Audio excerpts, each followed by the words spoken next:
Ladies and gentlemen, it is with my honor and privilege to introduce a man who has not stopped working since the day he took office to trying to making this state a better place for all of us. It's with honor and privilege I introduce to you our governor, Dannel P. Malloy. Thank you. Good. Thank you very much. Thank you. Good to see you. Thank you. Thank you. We got work to do. Thank you. Please. Mr. President, Mr. Speaker, Lieutenant Governor Wyman, Senator Fasano, Representative Claritas, and my fellow state officials, ladies and gentlemen of the General Assembly, members of the clergy, and all of the citizens of our great state. Thank you for the honor of inviting me once again into the People's House. Now, as always, let us thank and honor the brave men and women of Connecticut serving in our armed services around the globe.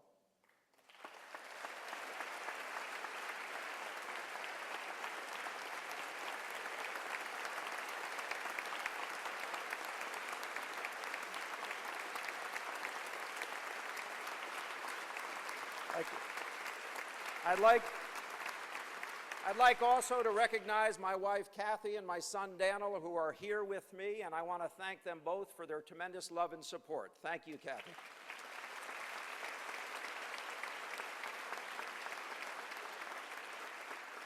And of course, the state of Connecticut could not have a better lieutenant governor, and I could not have a better friend than Nancy Wyman. Hey.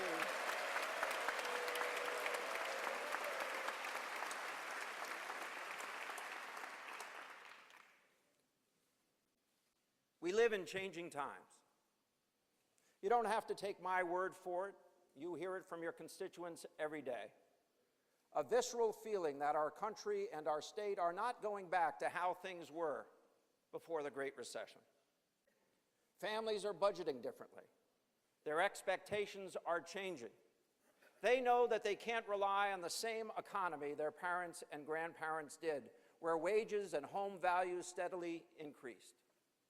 They know it's tougher to save for retirement, for a college education, or just the inevitable repairs to their car or their home. Businesses feel it too, both large and small. They're making different decisions about how they hire and the benefits they offer. They're looking at new technologies to fundamentally change how they operate, because if they don't, they won't survive. In short, Connecticut families and businesses alike are adapting to a new economic reality. We in Connecticut are not alone. Our neighbor to the north, Massachusetts, is facing a $635 million shortfall. Pennsylvania, not so far from our borders, is facing a $2.4 billion deficit and is still unable to overcome partisan gridlock to even pass a budget for the current year. And Louisiana faces nearly a $2 billion deficit next year. 26 other states have not fully recovered peak revenue from the Great Recession. Our national economy, while making progress from the Great Recession, was fundamentally changed by that recession. A shifting workforce, a rapid rise of technology, and stagnant wage growth have made this recovery tougher for everyone, everywhere. But here at home, the problems were compounded by our inability over prior decades to have made the necessary changes and investments that would have moved our economy forward more quickly. And now, while we have made year after year progress chipping away at our structural imbalances, it's clear that our work is not done. It is clear that we have not gone far enough. You don't need to look any further than our revenue projections, which continue to come in lower than expected. It's a frustration that goes beyond party affiliation. Projections used by Democrats, Republicans, and nonpartisan staff have all come up short. In response, we have to adapt even more. Connecticut state government must reset our expectations of what we can afford, how we provide services, and how we save for our priorities. It won't be easy, and oftentimes it will not be politically popular. However, it is absolutely necessary if we want to create a more sustainable and enduring economy. Friends, as we embark on another legislative session, my message to you is this. Connecticut is not going back to that pre-recession reality. It just doesn't exist anymore. The people of Connecticut know it. They've accepted it, and so must their government. That's what I want to talk to you about today, how we adjust to this new economic reality. Now, there are many ways we can do it, many ways we need to change, but I want to spend my time with you today on just one topic. I want to talk about how we budget. There's a simple reality that while our economy was evolving, the state budget did not change. Together this year, we need to reshape the way Connecticut budgets. We need to make our budget more predictable, more sustainable, and more transparent. A more sustainable budget will help us build an economy that can be one of the strongest in the region and competitive nationally. With that said, I'm going to lay out 5 budget principles. The first principle I want to talk to you about today, in many ways, is the simplest. Going forward, we need to limit our spending to available resources.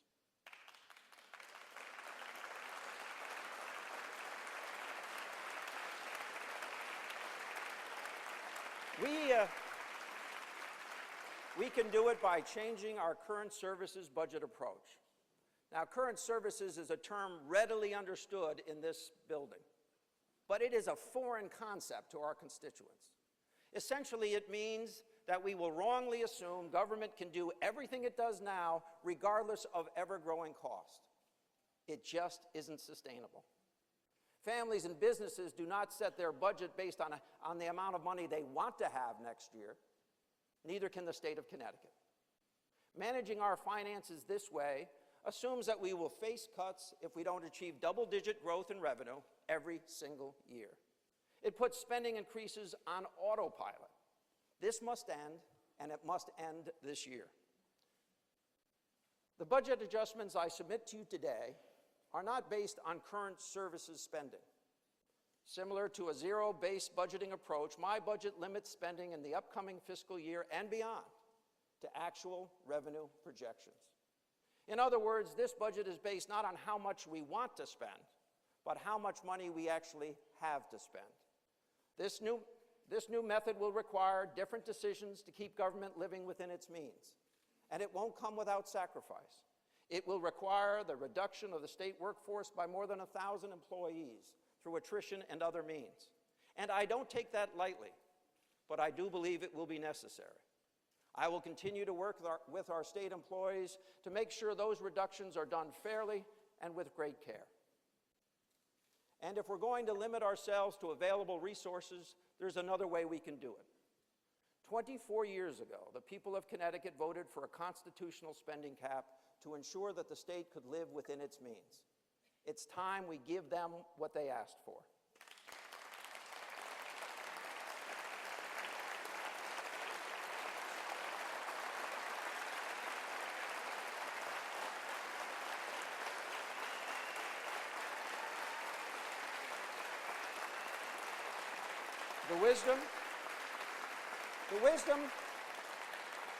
The wisdom of the voters was correct in 1992, and it is correct now. Connecticut needs to enact a spending cap to keep spending in check. An enforceable spending cap goes hand in hand with eliminating current services model. We cannot both constrain spending with a cap and assume government will continue to grow unchecked every year. I have previously offered this as a proposal to the General Assembly, but this year we have to act. Otherwise, we will be forced year after year to either cut spending or look for additional revenue. Pass an enforceable spending cap, and I will again support it. Here's the second principle. We cannot structurally balance our budget for the long run until we have addressed the primary driver of our long-term unfunded obligations. I'm talking about Connecticut's unsustainable pension and post-employment costs. In point of fact, we have made substantial progress addressing these costs. Reforms made in 2011 have saved us billions upon billions of dollars. But our work in addressing this debt remains unfinished. We have to do more. Now, much of our liability is due to decisions made before most of us even went into public service. The problem was made worse over the years as the state offered early retirement incentives that added billions to our long-term costs. Now it has fallen upon us to fix this problem. After decades of neglect, we are finally paying our pension obligations every year, and I believe all of you know that that must continue. And yet we still face a fiscal cliff in 2012 that will be impossible to meet. The instability created by this cliff is shaking the confidence of the business community, and it is looming over the next generation of Connecticut taxpayers. This past November, my administration released a study from the Center for Retirement Research from Boston College on how we could best stabilize our pension system. It offers ideas for ensuring that we can meet our obligation to our employees, pay down our unfunded liabilities, and do so without falling off that fiscal cliff 15 years from now. Building on that work, I've proposed ways to refinance our debt, adjust our assumed rate of return, and change our most expensive Tier 1 pension plan to a pay-as-you-go system. Now, others have put forward their proposals to address the cliff, and I appreciate those ideas as well. But now is the time for a frank discussion and an honest assessment of our options. To that end, I have directed Secretary Barnes to pull together all stakeholders, including the Treasurer and the Comptroller, CBAC and the employees it represents, as well as the Connecticut teachers, to work on this issue together. Using the work we've already begun, this group should develop a consensus on how best to make our pension system more affordable and more sustainable. We should find the best combination of our ideas to help us support current pensions, pay off old liabilities, and strengthen our entire system for generations to come. We should complete this work as soon as possible so that changes can be made this year and have an immediate impact on our long-term liabilities.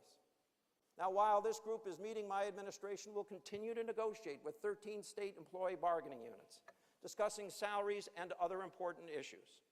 As this process is ongoing, know this: I will not negotiate with our partners in labor from this podium or through the press.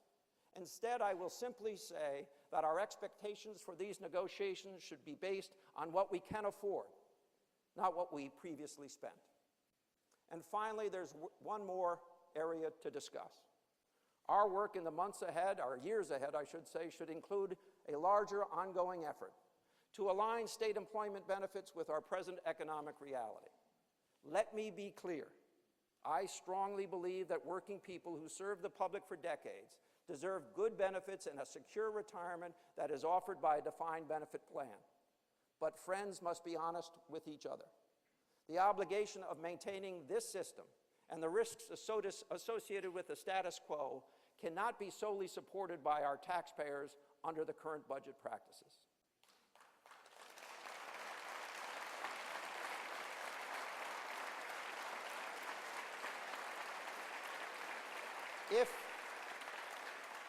If we want to support our pension and benefit system, we have to make changes. We should be willing to have the tough but necessary conversations about what those changes will look like. Let's acknowledge that we should not wait until 2022 to have necessary discussions between labor and management. Together with our partners in labor, we can address how we pay for our long-term obligations and keep the pension and benefit system aligned with our economic reality. To be sure, Connecticut state employees are not at fault for our current budget shortfall, but it has fallen to all of us collectively to address the challenges before us. Let's give our citizens and businesses the confidence that will come from addressing those issues which we know need to be done.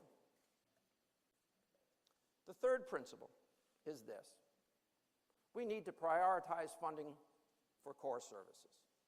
Simply put, every existing line item cannot be considered core services to be funded in perpetuity. Together, we must concentrate on core functions of state government, namely protecting the public, ensuring a social safety net, building a strong economy, safeguarding our environment, providing a public education, and administering justice. To that end, functions that fall outside of those core services must be considered on merit alone. We must transition towards making recipients of state funding compete for available dollars based on proven results. In other words, we have to reform our earmark process. That includes state funding for outside agencies, community organizations, and special events. Funding for these should be time limited, and we should re-examine those expenditures on a regular basis. Let's reform this process and do it this year. My budget cuts existing earmarks by more than 20% in order to live within our means. And it creates new pools so that entities receiving line item earmarks, and importantly, those entities that have not had the political clout to receive them, will compete on equal footing for funds. Any state funding that falls outside our core government services must be based on merit and merit alone. And let's make this change together. The fourth principle is this: state agencies must be held accountable to the public, to the legislature, to the executive for their results. The bill I submit to you today will require agencies to post online detailed, meaningful, timely information about how they are spending the people's money and precisely what that money is accomplishing. And at the same time we're making agency budgets more transparent, we also need to push commissioners to find more cost-effective ways of accomplishing their respective missions. Now, I recognize that many in this chamber will have concerns with this change. Let me be clear. I have no desire to diminish the General Assembly's right to set policy or mandate certain programs or services. But as we shrink our budget, as we ask state employees to do more with less, giving commissioners more latitude will allow them to preserve those very same programs and services. In other words, by simplifying line items in the budget, we can give our top executives the ability to manage their agencies while providing quality services to taxpayers in the most efficient way possible. Just as in business, our managers need the ability to lead their agencies, adjust to shifting circumstances, and set priorities in the face of limited resources. Together this year, we can let managers manage, and we can hold them accountable for results. Accountable to you, the legislature, accountable to me, the executive, and more importantly, perhaps most importantly, accountable to the public. Lastly, here's the fifth and final principle. Now, we have talked about limiting our spending. We've talked about our pension and post-employment costs. We've talked about setting priorities. And we've talked about focusing on results. The final principle, well, it's one that can't be reflected in the budget book. It's about our process. It's about how we work together to deliver the best product possible to the people of Connecticut. Now, no budget will be perfect, but I firmly believe that by changing how we come to a budget bill, we can improve the final result. So this is my challenge to you and to me. Let's not pass a budget on the final day of this session this year.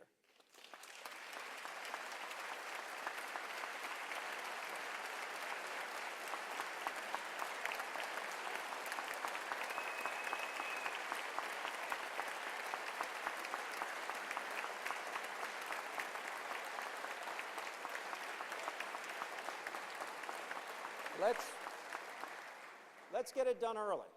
Let's do it so that we can spend those final days working on other proposals, both yours and mine.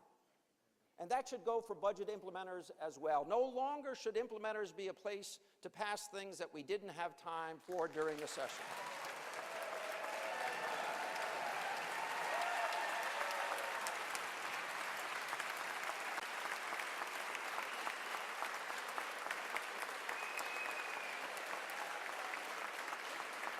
If an idea did not get a fair hearing during the legislative process, then it shouldn't be brought to the table at the 11th hour. But let me be clear.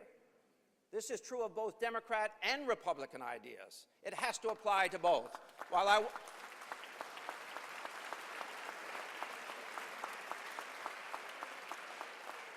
I want to get a budget done early, I also understand and respect the committee process. I have no intention of circumventing it. While committees do their work, legislative leaders and committee leadership can meet regularly with me and my staff to understand each other's goals, I welcome anyone to that table, Democrat or Republican. No one party, no one leader, no one individual has a monopoly on good ideas. Now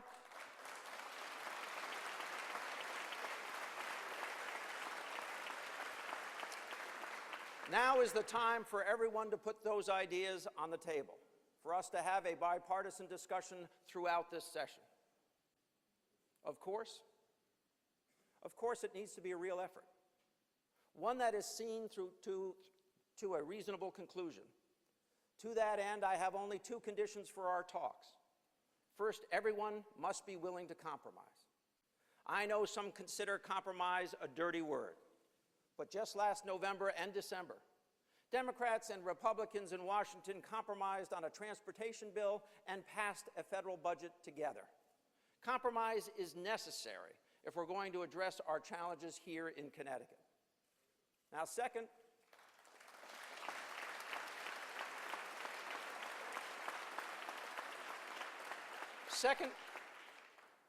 there comes a point where it isn't enough just to bring your ideas. You also need to bring your votes. While every good idea should and will be heard, anyone who expects their ideas to be made a reality must be ready to support a final budget bill. That's the price of leadership, and it is the price of being part of the solution.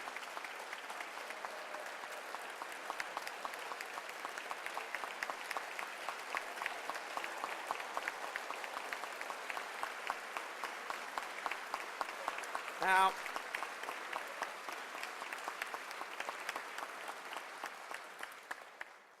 I know this is an election year, and too often it's easier for us all to point fingers at one another. But I assure you there will be time for campaign politics in the fall. During this session, we can either be part of the solution or we can stand on the sidelines throwing stones, but you cannot do both. We can't be opposed to tax increases but unwilling to cut the spending those taxes support. We can't be for reining in spending but oppose cuts in any one line item. We must be honest about the challenges we face and work on them together. That's it. Those are my 5 principles for making our budget more predictable.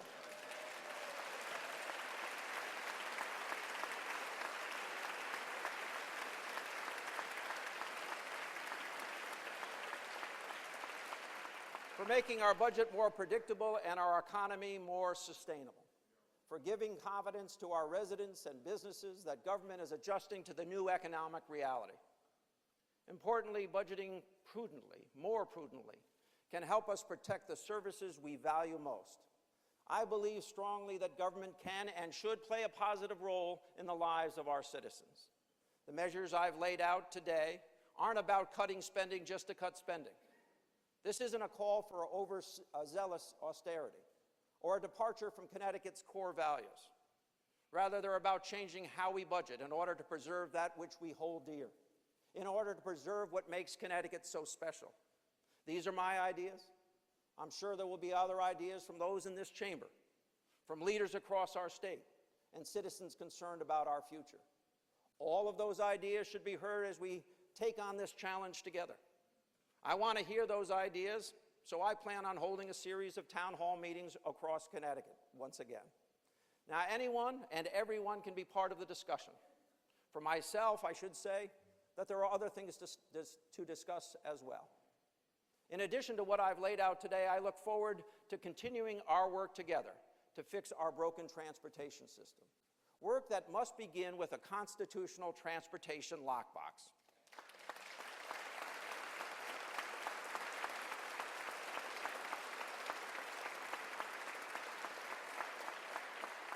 Now, I want to thank your leaders, Democrats and Republicans alike, for their votes in support of a lockbox this past fall. Together, let's get this resolution on the 2016 ballot, and let's get it done early in the session. I also look forward to continuing a discussion from last year about making our criminal justice system more fair and equitable. Together, we can be the first in the nation to acknowledge that our young adults in our juvenile and adult system need a different approach. We can give more young people a better chance to reform and become contributing members of our economy. And we can do it while saving taxpayers money as well. These will just be some of my priorities this year. I know that you have your own as well. I look forward to hearing them and to continuing our progress together. I say continuing because despite my calls for change, we should also recognize that progress is happening. We're moving forward already. Consider what we've accomplished. Thanks to our concerted efforts to grow our economy, Connecticut's private sector has grown more than 80,000 jobs in the last 5 years alone.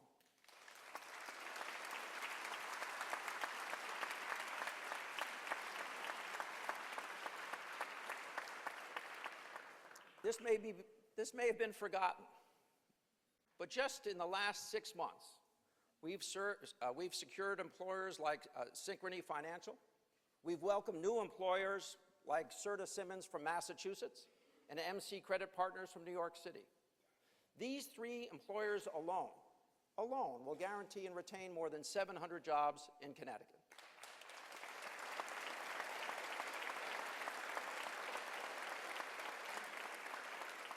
While just last week, Electric Boat announced that they will add 800 new jobs to their workforce this year and 4,000 in the years to come.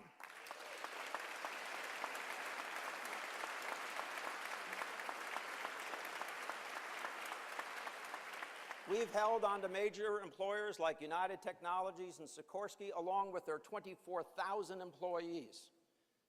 And we've done it at the same time we're supporting more small businesses than ever before. In 2015, our Small Business Express program worked with more than 230 businesses in the state of Connecticut to create and retain more than 4,400 jobs.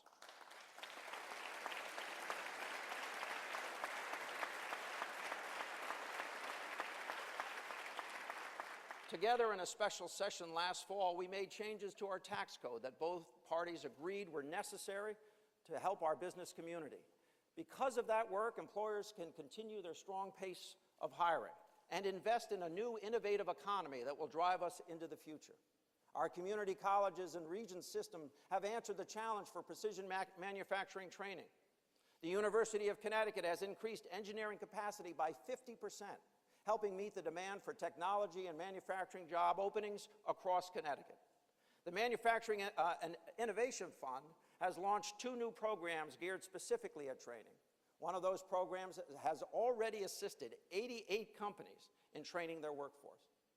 Our teachers in public schools are working hard as well. Test scores are up, graduation rates have increased, and we're closing the achievement gap every single year.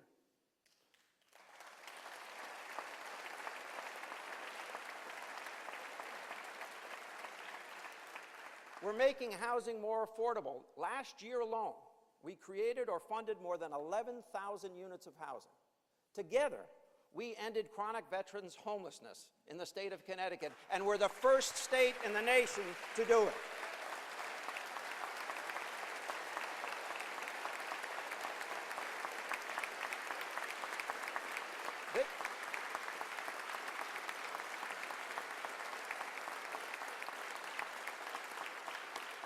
Now, by the end of this year, we need to end chronic homelessness for all of our citizens as well. And finally, crime is at a 48-year low. Violent crime is down again from the previous year. Our prison population has reached new lows, and this year we closed a 4th prison. All of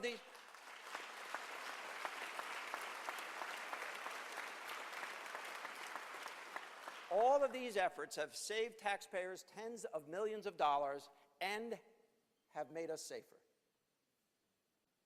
This is progress, and we can all be proud of it. But if we want to sustain it, if we want to build upon it, we have to fix how we budget. I know it will be a challenge. So as we begin this session, let us resolve together that we will use fresh eyes to look for answers to old problems. Let us take new approaches to our challenges and find innovative ways to meet them.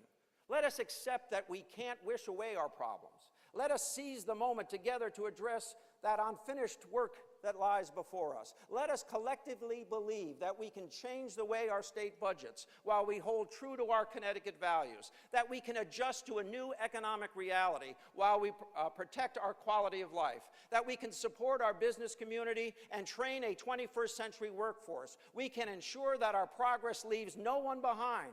We can look to the years ahead with optimism for the future, pride in the state that we love, and hope that we can achieve what is right and do it together.